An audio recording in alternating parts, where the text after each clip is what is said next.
हाल चाल, सत श्री अकाल, सब बढ़िया। इतनी देर में तो दही भी जम जाती है। आई एम श्योर आपकी सब जम गए हो अपनी अपनी सीट में, है कि नहीं? Yes yes. तो एक बार अपने लिए तालियां बजा दीजिए। इतना बैठना बहुत मुश्किल काम है, बोलना आसान है, सुनना बहुत मुश्किल है। तो अगले आधे घंटे तक सुनने के लिए तैयार है आप? यस। थोड़ी सी मैं मदद कर दूं तो और आसान हो जाएगा कंसंट्रेट करना। तो अपने बगल वाले इंसान को बोलिए, भाई साहब थोड़ा उठेंगे, और उसकी चेयर पे बैठ जाइए और उसको अपनी कुर्सी पकड़ा दीजिए। थोड़ा सा उठेंगे ना तो आधे घंटे तक आराम से बैठ पाएंगे। Let's do this very very quickly. उठ के बस बगल वाली चेयर पे बैठना है, ज्यादा दूर नहीं जाना है। जल्दी से थोड़ा म्यूजिक हो जाए इनकी इंकरेजमेंट के लिए। क्या कह रहा, पीछे आगे कौन जाए यार? आप बहुत बढ़िया, बहुत बढ़िया। बस भी उठाने की जरूरत नहीं पड़ेगी, साथ वाली कुर्सी है बस। बैठिए बैठिए बैठिए। Thank you so much. बैठ के चल नहीं देना है, वापस बैठ जाना है। अभी पिक्चर बाकी है मेरे दोस्त। Thank you so much. So Ludhiana में मुझे बुलाने के लिए बहुत बहुत शुक्रिया। ये मेरी पहली विजिट है लुधियाना में, और यहाँ पे पहुंचते ही मुझे ऑफिस का कुछ काम खत्म करना पड़ा। तो शाम को जब टाइम मिला मैंने अपने बच्चों को फोन किया, तो उन्होंने बोला, अच्छा मम्मा आपने वो फिलौर फोर्ट देख लिया? मैंने कहा नहीं बेटा, वो तो नहीं देखा। अच्छा वो चरण कमल गुरुद्वारा वो देख लिया? मैंने कहा नहीं बेटा, वो तो नहीं देखा। तो उन्होंने कहा अच्छा वो जो पंजाब यूनिवर्सिटी, वो एग्रीकल्चर यूनिवर्सिटी कुछ है उधर, वो देखा आपने? मैंने कहा नहीं बेटा, नहीं देखा। तो उन्होंने कहा अच्छा आपके होटल के साथ में जो शॉपिंग मॉल है वो देख लिया? मैंने कहा हाँ वो देख लिया। कॉफी पीने गई थी तो थोड़ा मॉल वॉल देख लिया। मैंने कहा ले, ये तो मुंबई में भी था, उसके लिए लुधियाना जाने की क्या जरूरत थी? राइट। सो जब हम छोटे थे ना, तो जो हमारे माँ बाप बोलते थे वो था परम सत्य। सही है कि नहीं?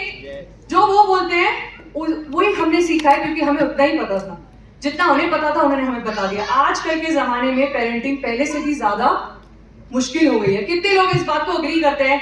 हाथ ऊपर कीजिए, क्योंकि अब तो हम झूठ भी नहीं बोल सकते।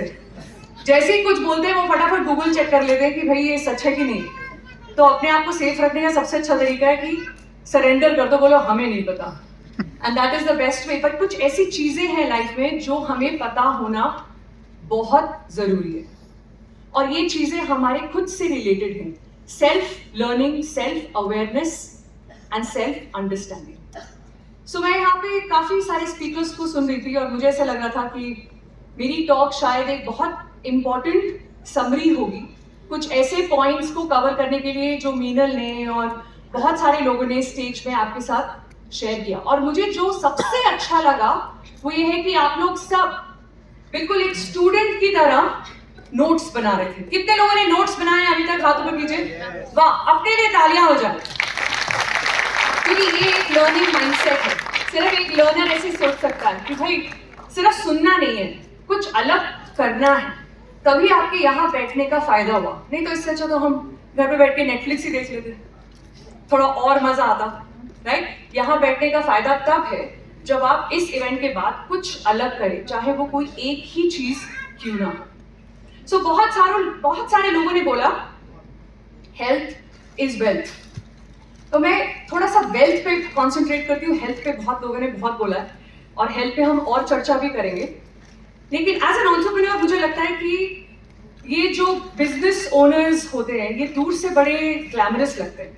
देख के लगता है कि यार क्या मजेदार जिंदगी है, आपका कोई बॉस नहीं है, आपको कोई ऐसे फॉर्मल कपड़े पहन के नहीं जाना, टाई शाई नहीं लगानी, जब मन किया जाओ, जब मन किया आ जाओ। बड़ा आसान है। आसान है क्या बिजनेस ओनर बनना? आसान है? मुझे भी बताइए कैसे आसान है, मुझे तो काफी मुश्किल लगा। क्यों? क्योंकि जब आप नया बिजनेस शुरू करते हैं तो आपके सामने दो चैलेंजेस होते हैं। पहला चैलेंज ये कि आपकी कंपनी को कोई जानता नहीं, नाम बनाना पड़ता है, टाइम लगता है ना नाम बनाने में। और दूसरा चैलेंज ये कि जो भी आप प्रोडक्ट या सर्विस एक कस्टमर को देना चाहते हैं उसको जरूरत है कि नहीं ये भी जानना जरूरी है। हमें लगता है कि यार ये बहुत फायदेमंद चीज है और ये लोगों के पास होनी ही चाहिए, लोगों को ये आना ही चाहिए। मैं लीडरशिप कोच हूँ, मुझे लगता है कि हर एक इंसान को अपने ऊपर काम करना बहुत जरूरी है, एक अच्छा लीडर बनना बहुत जरूरी है, ये हमारी खुद की जिम्मेदारी है। लेकिन अब ये सामने कितने लोग समझ पा रहे नहीं समझ पा रहे, ये जानना भी जरूरी है। और आपकी बिजनेस जर्नी में ये दोनों चैलेंजेस ऑलरेडी हैंडल हो चुके हैं। क्यों? क्योंकि आप किस कंपनी के बिजनेस ओनर हैं? एमवे। एमवे को लोग जानते हैं? Yes. वर्ल्ड की सबसे बड़ी डायरेक्ट सेलिंग कंपनी है एमवे। तो वो एक चैलेंज तो आपका ऑलरेडी हो गया सॉर्ट। दूसरा चैलेंज क्या है? नीड एस्टैब्लिश करना। अब आपको एक इंटरेस्टिंग फैक्ट शेयर करती हूँ मैं। वेलनेस इंडस्ट्री का मार्केट साइज जानते हैं आप क्या है आज की डेट में? $1.5 ट्रिलियन। 1.5 trillion dollar. ट्रिलियन में कितनी जीरो होती है? मैंने भी थोड़ी देर पहले गूगल पे चेक किया। कितनी जीरोस होती है कोई बता सकता है? 12। वाह, तालियां हो जाए सही आंसर के लिए। तो आप सोच रहे हैं कि कितना बड़ा मार्केट है वहां पे वेलनेस का बाहर, और हम उस बड़े मार्केट का एक छोटा सा हिस्सा है। लेकिन क्योंकि मार्केट बड़ी है इसीलिए हमारा ग्रोथ पोटेंशियल भी उतना ज्यादा है। जितनी ज्यादा मार्केट होगी उतना ज्यादा हम ग्रो कर सकते हैं। तो ये मार्केट इतना कैसे बढ़ रही है? और इसके ऊपर प्रेडिक्शन ये भी है कि हर साल 5 से 10% बढ़ती रहेगी वेलनेस इंडस्ट्री। क्यों? इसकी दो वजह। पहली वजह ये कि आज का कस्टमर ये समझ चुका है कि वेलनेस बहुत जरूरी है। Health is wealth. ये अब हमें या आपको समझाने की जरूरत नहीं पड़ती। क्या ये सच है आपके एक्सपीरियंस में? यस। So it's established. ये बताने की जरूरत नहीं है कि सर आपकी हेल्थ बहुत जरूरी है, बोलेंगे हाँ जी मुझे मालूम है। तो ये एक बहुत बड़ी बात है कि आपको नीड क्रिएट करने की जरूरत नहीं है। नीड है, लोगों को पता है, आसान हो गया काम। दूसरी वजह क्या है ये इंडस्ट्री ग्रो होने की? कि लोगों की परचेजिंग पावर बढ़ गई, मतलब कमाई थोड़ी बढ़ गई है, इसलिए खर्चे भी थोड़े करने के लिए हम तैयार हैं। और जब हम अपना खर्चा प्लान करते हैं तो आज की डेट में मैक्सिमम मेजॉरिटी एजुकेटेड क्लास पहले अपने फैमिली के हेल्थ के ऊपर खर्चा करती है। क्या आप इस बात से सहमत हैं? राइट। तो ऑब्वियसली इन रीजंस की वजह से wellness industry is growing exponentially. तो आप सही समय पे सही जगह पे ऑलरेडी हैं, और इसके लिए बहुत बहुत मुबारक, तालियां हो जाएं आपके लिए और आपकी बिजनेस सेंस के लिए कि आपने एमवे से जुड़ने का सोचा और एमवे में भी वेलनेस प्रोडक्ट लाइन को चूज किया, जो बहुत ही अब आसान है लोगों को समझाना। अब हमें ये देखना है कि जब वेलनेस की बात होती है तो किस टाइप की कैटेगरीज फ्लरिश कर रही है, किस टाइप का ट्रेंड वेलनेस में दिख रहा है। तो आप देखिए ऐसे काफी स्पीकर्स ने बात करी कि भाई गुड हेल्थ है, good fitness, good nutrition, good appearance, अच्छा दिखना भी बहुत जरूरी है। काफी लोग इस बात के लिए काफी कॉन्शियस भी हैं और होना भी चाहिए। काफी हद तक आप कैसे खुद को प्रेजेंट करते हैं वो जरूरी है, राइट? अच्छी sleep, good sleep and good mindfulness. In fact Modi ji ने जब अभी क्रिएटर्स अवार्ड दिए, आप में से कितने लोगों ने देखे वो इंटरव्यूज जो यंग क्रिएटर अवार्ड्स में? तो उन्होंने भी अच्छी नींद की बात की कि बहुत जरूरी है हम सब लोगों के लिए 6 घंटा 7 घंटा सोना। तो ये सारी जो कॉन्वर्सेशंस है, जो सारी बातचीत है, ये अब सिर्फ 4 लोगों में या एक इंडस्ट्री में रह के सीमित रह के नहीं है। अब हर जगह हर इंसान जितना एजुकेटेड हो या कम एजुकेटेड हो इन सब बातों को समझता है। ये सारे ट्रेंड्स बहुत ज्यादा फ्लरिश कर रहे हैं, मतलब ग्रो कर रहे हैं, और हर इंसान को इसकी समझ है। लेकिन वेलनेस की सही समझ इज टू अंडरस्टैंड कि माइंड, बॉडी और सोल को कैसे साथ लाया जाए। वेलनेस मतलब होलिस्टिक वेलनेस। सो आज के बाद हम जब भी वेलनेस सुने या वेलनेस के बारे में बात करें तो हमें ये अज्यूम कर लेना है कि हम होलिस्टिक वेलनेस के बारे में बात कर रहे हैं, मतलब माइंड, बॉडी एंड सोल, चित्त शक्ति, प्राण शक्ति, आत्मशक्ति, ये तीनों जब साथ में मिल जाती हैं तब होलिस्टिक वेलनेस का एक्सपीरियंस होता है। तो हम अगर वेलनेस इंडस्ट्री में हैं तो हमारी सबसे पहली जिम्मेदारी क्या होनी चाहिए? हमारी खुद की वेलनेस, यस, राइट, और holistic wellness, is that right? या तो अगले आधे घंटे में जो चीजें मैं आपके साथ शेयर करूंगी वो आपकी जिंदगी को हमेशा हमेशा के लिए ट्रांसफॉर्म कर सकती है, प्रोवाइडेड कि आप उसके ऊपर अमल करने को तैयार हो। तो चाहे इस कमरे में इस समय 300, 400, 500, 600 लोग हैं, आप सिर्फ आधे घंटे के लिए भूल जाइए कि यहाँ पे कोई है और आपका और मेरा पर्सनल कोचिंग सेशन चल रहा है। तो काफी सारा इंपॉर्टेंट ट्रांसफॉर्मेटिव ज्ञान मिलने वाला है अभी, और वो ज्ञान को ज्ञान तक सीमित नहीं रखना है, उसको एक्शन में लेके आना है। क्या आप ये करने के लिए तैयार हैं? Yes. 6 लोग नहीं है पीछे से, आवाज नहीं है। Yes. तैयार है? वो लोग पीछे सब बैठे तैयार है? Yes, super, okay. So mind को कैसे कंट्रोल किए? माइंड आपके हाथ में, आपके कंट्रोल में रहता है जब आप निडर होना सीख जाते हैं। ये जो डर है ना, ये डर हमें हमेशा हर चीज के लिए रोक के रखता है। जिसने निडर होना सीख लिया उसकी ग्रोथ को कोई नहीं रोक सकता। हम हमेशा अपने ही रास्ते का सबसे बड़ा पत्थर होते हैं। हम और हमारी अंदर की आवाज जो हर चीज से हमें डराती रहती है। ये मत करो, फेल हो जाओगे। वो मत करो, लोग हंसेंगे। राइट? ये कोशिश मत करो, फनी लगोगे। लोग सोचेंगे इस उम्र में क्या करने चले, बिजनेस ओनर बनने चले। घर देखो, राइट? लोग क्या कहेंगे, लोग हंसेंगे, और इस डर की वजह से हम छोटे होने के लिए तैयार हैं। चाहे हम जितनी बड़ी बड़ी बातें कर ले, सच ये है कि हम काफी कंफर्टेबल हैं अपने कंफर्ट जोन में। और मैं भी बहुत कंफर्टेबल थी मेरे कंफर्ट जोन में जब मैं एक 12 साल की बच्ची थी, और हमारे घर के पास में एक अच्छा सा स्कूल था, और मैं स्कूल में बहुत खुश थी। राइट? मेरे मार्क्स भी थोड़े ठीक ठाक थे, दोस्त भी बहुत अच्छे थे, टीचर्स के साथ भी काफी अच्छी सेटिंग थी। वो मुझे पसंद करते थे, मैं उन्हें पसंद करती थी। जब टीचर्स आपको पसंद करते हैं तो स्कूल जाने का भी मन करता है ना? कितने बच्चे बैठे हैं कमरे में, इधर इस हॉल में? बच्चे कहाँ हैं? सभी बच्चे। क्या बात है, क्या बात है सर, बहुत सही बोला। तो आपको याद है स्कूल में उसी टीचर से ज्यादा बात करने का मन करता था जो हमसे थोड़ी प्यार से बात कर ले। उसी सब्जेक्ट में हम अच्छे थे जिस सब्जेक्ट की टीचर हमें पसंद थी। राइट? तो लाइफ अच्छा खासा जिंगा लाला चल रही थी।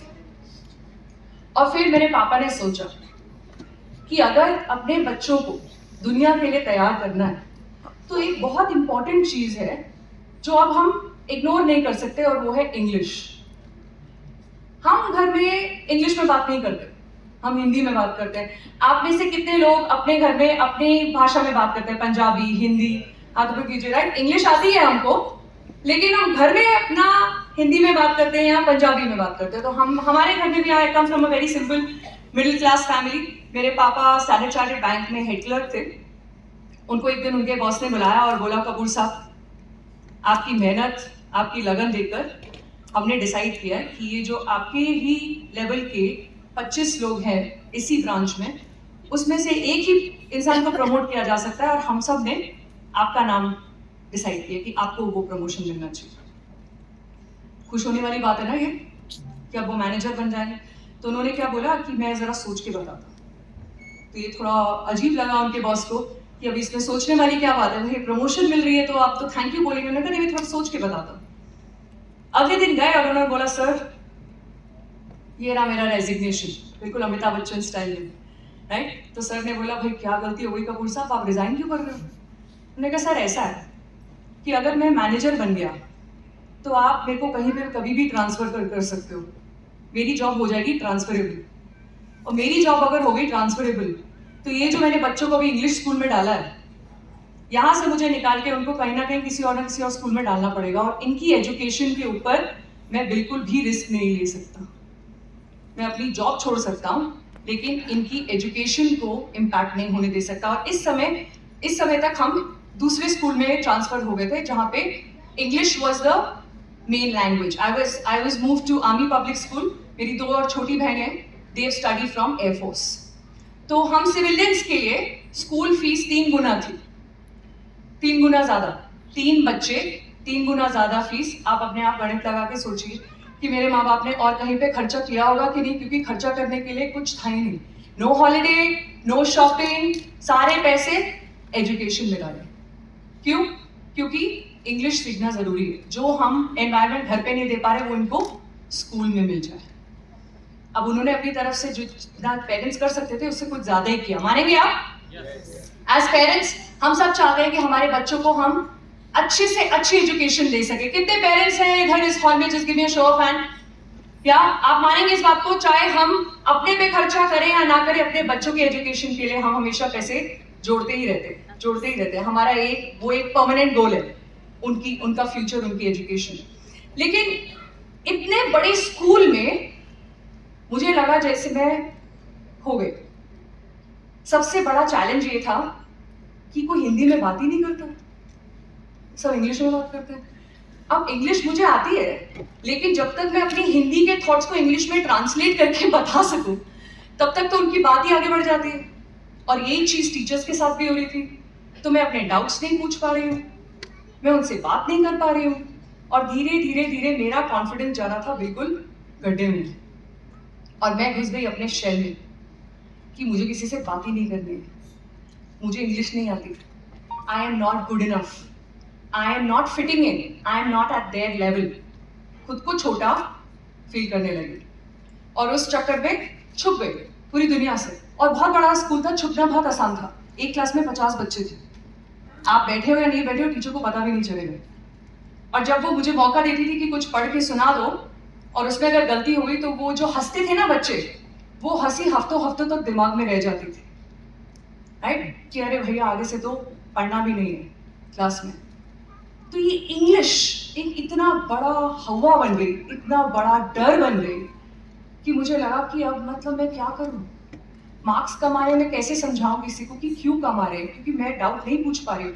और हमारे पेरेंट्स की सोच ऐसी थी कि ट्यूशन ना नालायक बच्चे लेते हैं।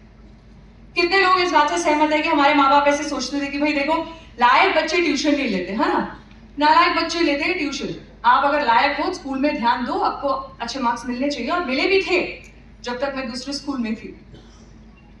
तो एक दिन मुझे इस डर के सामने खड़ा होना पड़ा।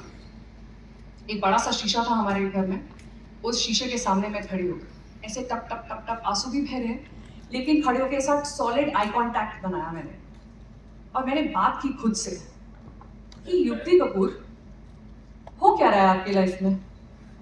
ये किस चीज को आपने इतना बड़ा बना के रखा है? किस चीज का डर है? क्या ये डर? इंग्लिश क्या है? इंग्लिश एक भाषा ही तो है, एक भाषा ही तो है। संस्कृत में टॉप कर लिया, हिंदी इतनी अच्छी आती है, हिंदी में डिस्टिंक्शन होल्डर हो हर साल, इंग्लिश में क्या इतनी बड़ी बात हो गई? एक भाषा ही तो है।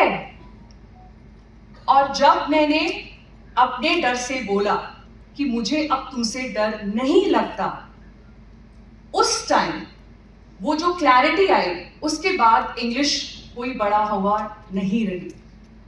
I did not just learn English, I learned it so well that I only forgot that there was a time in my life when I couldn't speak in English at all. मैं खुद भूल गई कि ऐसा भी कोई time था मेरी लाइफ में जो मुझे इंग्लिश नहीं आती थी। पहले आती नहीं थी, अब जाती नहीं है। तो बैक स्टेज पे सब लोग मुझे बार बार याद दिला रहे थे, इंग्लिश कम हिंदी ज्यादा।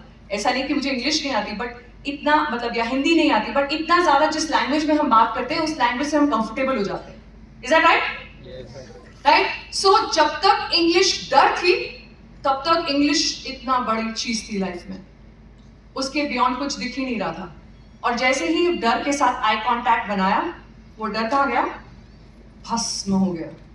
क्यों? क्योंकि वो डर हम खुद ही बनाते हैं, और क्योंकि वो हम खुद बनाते हैं इसलिए हम खुद ही उसको मिटा सकते हैं। क्या आप इस बात से सहमत हैं? राइट? आपके मन में भी किसी ना किसी चीज से रिलेटेड डर है, हम सब में है, थोड़ा बहुत हर चीज से डर है। लेकिन जब बिजनेस की बात आती है तो उससे रिलेटेड जो डर है, उसको जितनी जल्दी हम फेस करेंगे उतना जल्दी हम ग्रो कर पाएंगे। अभी इंडस्ट्री कितनी बड़ी हो रही है, उससे हमारी ग्रोथ नहीं होने वाली। हमारी ग्रोथ तब होगी जब हम अपने डर से बढ़कर कुछ कर सकें। तो आप में से कितने लोगों को लगता है कि आप सेल्स में हैं? हाथ ऊपर कीजिए प्लीज। आपको लगता है कि आप सेल्स में हैं? बाकी लोग क्या करते हैं? क्योंकि हम सब कुछ ना कुछ सेल करते हैं हर समय। यस है? यस, है ना? अगर आप प्रोडक्ट सेल नहीं करते तो सर्विस करते हो, सर्विस नहीं करते हो तो अपनी सोच करते हो, अपनी सोच नहीं करते तो अपने विचार करते हो, अपने विचार नहीं करते तो अपने आइडियाज सेल करते हो। हम हर समय कुछ ना कुछ सेल कर रहे होते हैं। इसलिए हम सब सेल्स में हैं। तो अब हम में से कितने लोग सेल्स में हैं, हाथ ऊपर करें। अब हम क्लियर हो गए कि हम सब सेल्स में हैं, इज दैट राइट? अगर हम बिजनेस ओनर्स हैं तो वो बिजनेस कहाँ कैसे पॉसिबल है जब सेल नहीं हो रही है? Is that right? Right, so we need to work on this acceptance पहले कि भाई हम सेल्स में हैं, and sales is not a bad word because the whole world is out there selling something और the other, right? So 1 minute के लिए आपकी नोटबुक में से एक पेज निकालिए और मैं चाहूंगी कि अगले 1 मिनट में आप कुछ ऐसे डर लिखें उसमें जो सेल्स से रिलेटेड है। मतलब लोगों किसे अगर मुझे रिजेक्शन मिल जाए, मुझे उस बात का डर है, या कौन सा ऐसा डर आपके अंदर, आपके जहन में, आपके दिमाग में है जो आपको रोकता है to put yourself out there. आपको प्रोडक्ट पे विश्वास है, वर्ल्ड का बेस्ट प्रोडक्ट है ये dietary and vitamin products that we have with Amway is world's best. पता है ये बात हमें? पता है। वेलनेस इंडस्ट्री ग्रो रही है, पता है? पता है। लोगों को वेलनेस की जरूरत है, पता है? पता है। लेकिन हमारा जो रेवेन्यू जो हम बना रहे हैं, जो हम बिजनेस कर रहे हैं, वो टॉप 10 में या टॉप 5 में क्यों नहीं है? कुछ ना कुछ ऐसा है जो हमें अंदर से रोक रहा है। वो डर, जज होने का डर, फेल होने का डर। लोग सोचेंगे अरे फिर से आइडिया देगी, फिर से कुछ ना कुछ बेचने की कोशिश करेगी, दोस्ती खराब हो जाएगी, रिलेशनशिप्स खराब हो जाएंगे, शायद वो डर। आपका क्या ऐसा डर है जो आपको अंदर से रोक रहा है, जो इस सवाल के ऊपर आपका हाथ नहीं उठने देता कि आप सेल्स में हैं? नहीं, मैं तो नहीं मैं नहीं करती सेल में ना, I don't like, we all into it, right? So अगर आपकी लिस्ट तैयार है तो give me a show of hand, because ये लिस्ट बनाना बहुत बहुत जरूरी है कि ये कितने डर और कौन सा डर है जो आपको रोक रहा है। अगर आप 1 करोड़ भी कमा रहे हो ना 1 महीने में, तो 2 करोड़ बनाने के लिए आपको क्या रोक रहा है? कौन सा वो डर है? कभी कभी सक्सेस भी एक डर बन जाता है, ज्यादा सक्सेसफुल होना भी एक डर हो सकता है। लिखा लिखा आप लोगों ने? आई कॉन्टैक्ट, हाँ लिखा? सुपर। किस किसने लिखा अपना लिस्ट ऑफ फियर्स? क्योंकि ये सब जिन्होंने हाथ ऊपर किया ना, वो ये डर इसी हॉल में छोड़ के जाने वाले हैं और बाकी लोग ये डर वापस घर ले जाएंगे। क्या फायदा, थोड़ा सामान तो यहाँ भी छोड़ के जाना अच्छा रहेगा, नहीं? थोड़ा हल्का होके जाएंगे यहाँ से। तो बाकी लोगों से मेरी गुंजाइश, दरख्वास्त है, रिक्वेस्ट है कि आप प्लीज ये लिस्ट बनाइए of things that you are fearful of, things that you're scared of. What is holding you back? क्या चीज आपको रोक रही है बड़ा बनने से? सिर्फ यहाँ पे खड़े होके स्पीच थोड़ी ना सुननी है, हमें अपने आप को तैयार करना है यहाँ पे खड़े होके स्पीच देने के लिए। कितने लोग ये करना चाहेंगे कि यहाँ खड़े होके दुनिया को बताएं कि मैंने ये कैसे किया? करना चाहेंगे? आपके और इस इच्छा के बीच में जो चीज है ना, वो डर है। और अगर वो डर दिख ही नहीं रहा तो मिटेगा कैसे? तो आप देखिए तो सही कि वो क्या डर है और लिख डालिए उसको। और फिर ये मेरी प्रॉमिस है कि ये डर आपके साथ आज घर नहीं जाएगा, 100% प्रॉमिस। लेकिन उस डर को देखना आपकी जिम्मेदारी है। कितने लोग रेडी हैं इस लिस्ट के साथ? हम सीरियस काम करने वाले, मेरे पास ये फ्लिप चार्ट वगैरह भी है, पूरी क्लास होगी, proper workshop, right? That is why I am calling it as a one on one coaching session. Because अगर आप मेरे साथ हैं और 100% कमिटेड हैं कि आप अपने आप को यहाँ खड़े होने के लिए तैयार कर रहे हैं, तो मेरे पास हर वो टिप और टेक्निक है जो आपकी मदद कर सकता है, जो आपको तैयार कर सकता है यहाँ पर खड़े होने के लिए एज अ सक्सेसफुल एंटरप्रेन्योर। लेकिन उसके लिए थोड़ा काम करना पड़ेगा। मैंने भी अपने ऊपर बहुत काम किया, बहुत, at every level, spiritually, physically, mentally, emotionally. और वो सब काम करने के बाद आप अपने आप को उस लेवल पे तैयार कर पाते हैं कि आप कहीं पर पहुंच सके और आपकी कुछ पहचान बन सके। तो करने के लिए तैयार हैं आप? yes. अपने ऊपर काम करने के लिए तैयार हैं? सुपर। ओके, बॉडी को कंट्रोल में लाने के लिए, या बॉडी का ये बैलेंस, होलिस्टिक वेलबींग का मतलब है टू बी निरोग। निरोग मतलब कोई रोग नहीं। अगर आप निरोग हो तो आप खुश हो। अगर आप निरोग हो तो आपकी जिंदगी ऑलरेडी एक फुलफिल्ड जिंदगी जैसे फील होगी, आपके रिलेशनशिप्स इंप्रूव होंगे, आपको अपने से खुशी होगी, तो आप खुशी बांट सकते हैं। देखिए, जो चीज हमारे अंदर होती है ना, हम वही चीज बाहर दे सकते हैं। मानते हैं आप इस बात को? अगर आपके हाथ में एक पानी की बोतल है और मैं बोलूं मुझे जूस पिला दो, आप पिला सकते हो? जब उसमें पानी है तो पानी दे सकते हो, राइट? जब मेरे अंदर खुंदक है, गुस्सा है, राइट, डिस्कंफर्ट है, तो मैं दूसरों को क्या दे पाऊंगी? वही जो मेरे अंदर है। लेकिन जब आपकी बॉडी हील और हेल्दी होती है, तब वो जो अंदर की खुशी होती है ना, वो बाहर तक पहुंचती है। इसलिए निरोग होना बहुत जरूरी है। चाहे हम भगवान को माने या ना माने, एक चीज हम सब मानते हैं कि भगवान हमारे अंदर बसता है। कितने लोग मानते हैं? हाथ ऊपर करें। भगवान हमारे अंदर है, हमारी अंदर की आवाज, हमारी आत्मा की आवाज, आत्मा को हम भगवान मानते हैं, राइट? अगर आत्मा भगवान है तो आत्मा जिसके अंदर रहती है, शरीर, वो क्या हुआ? क्या हुआ? मंदिर हुआ ना, मंदिर हुआ। तो मंदिर की अगर हम इज्जत नहीं करेंगे तो भगवान की इज्जत कैसे हुई? जब आप गुरुद्वारा जाते हैं, चाहे आप जैसे भी इंसान हो, आप नहा धोकर सर ढककर ही जाएंगे, सही?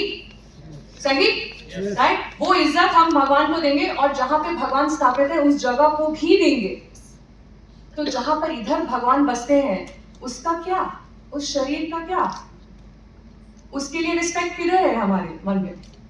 हम तो सिर्फ बहाने ढूंढते रहते हैं। आज टाइम नहीं है, आज मूड नहीं है, राइट? आज ये नहीं है, आज वो नहीं है। फिटनेस के लिए क्या काम करना है उसको बताने की आपको जरूरत ही नहीं है। आपको इतना मालूम है कि अगर मैंने आपको मौका दिया एक वीडियो बनाने का, आप अच्छा खासा वीडियो बना के अच्छा खासे टिप्स दे सकते हैं लोगों को कि कैसे फिट रहना है। कितने लोग दे सकते हैं? अगर मैं आपको 5 मिनट के लिए बोलूं बताएं कैसे फिट रहना है, आप बता देंगे बड़े आराम से, बड़े आराम से बता देंगे। लेकिन क्या हम उस पर अमल करते हैं? खुद करते हैं? अगर करते हैं तो बहुत बढ़िया, और अगर नहीं करते तो जानने का कोई फायदा नहीं है। पता है क्यों? क्योंकि लोग ना इतना जानते हैं, इतना जानते हैं और इतना जानना चाहते हैं। सही बात है?